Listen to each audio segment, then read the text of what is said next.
Hello मेरे प्यारे नन्हे दोस्तों, कैसे हो आप सब। बच्चों, आज जो कहानी मैं आपके लिए लेकर आई हूँ उस कहानी का शीर्षक है जैसे को तैसा। सुंदरबन के एक ऊँट और शियार में गहरी मित्रता थी।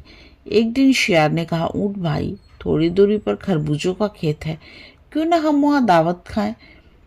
मुझे खरबूजे खाए हुए कई दिन बीत गए और ऊँट खरबूजे खाने जाने के लिए तैयार हो गया। वे दोनों खेत में गए और खरबूजे खाने लगे।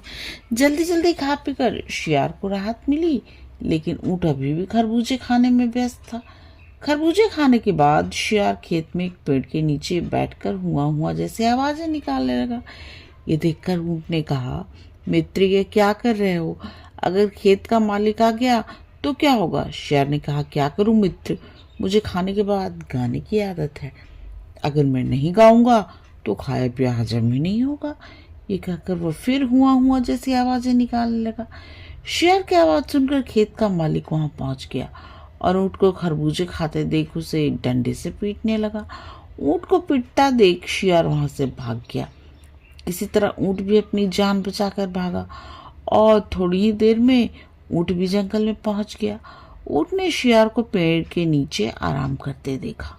ऊँट को देखकर शियार खिलखिलाकर हंसने लगा। कुछ ही दिन ऐसे बीते, लेकिन ऊँट ने मन ही मन शियार से बदला लेने की ठान ली थी।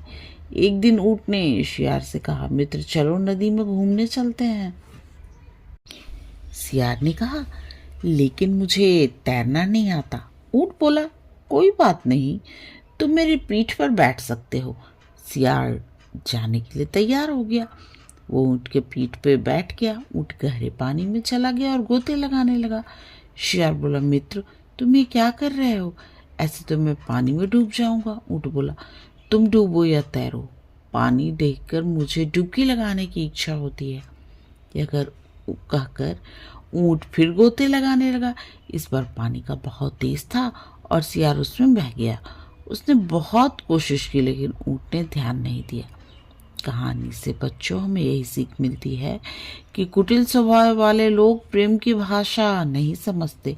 शियार ने ऊँट के साथ छल किया और ऊँट ने मौका मिलते ही उसे एक करारा जवाब दिया। बच्चों, अगर आपको ये कहानी पसंद आई तो प्लीज़ मेरे चैनल को सब्सक्राइब करो और मेरे प्यारे नन्हे दोस्तों, आप आराम से सो जाओ और सपनों की दुनिया में खो जाओ। गुड नाइट मेरे प्यारे नन्हे दोस्तों, गुड नाइट।